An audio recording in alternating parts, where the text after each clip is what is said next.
coaches typically die on the sword of their stars, right? But when you look at the ice time of the Montreal Canadiens, like Gallagher played just 15 minutes last night, Anderson had 14, and Weber played less than 20. Like, do you think there's a mismanagement here, or where do you see Ducharme in terms of his interim tag? Like, do you see him being extended as the official head coach next year, or this will play a role? You know what, Peter? If you'd asked me prior to the start of the playoffs, I would have said yes. I expect that Ducharme is going to stay. Just Marc Bergevin, the Canadiens ownership giving him more rope to see, what he can do with it.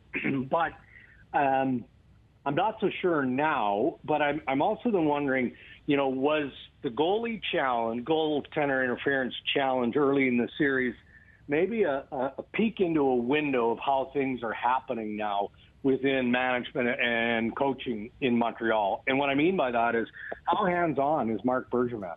And Dom Ducharme acknowledged that a little bit after that failed goalie interference, where he said, look, everybody provides input, including Bergevin and John Sedgwick, but at the end of the day, it's up to me to make that final call. I can assure you of this. When Claude Julien was head coach of the Montreal Canadiens, no one outside of the video coach was telling Claude Julien what he was seeing in terms of a goaltender challenge.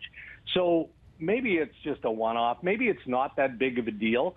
But if Berge is that involved in something like that in game, how involved is he in setting the lineup for the Montreal Canadiens? And so then I wonder about Cole Caulfield as Exhibit A.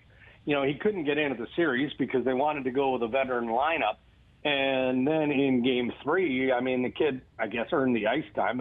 He was probably their best offensive threat. And he's on the ice, at the end of the game because they're trying to chase to try and even things up and force overtime.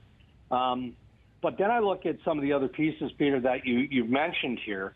I wonder a little bit about Brendan Gallagher.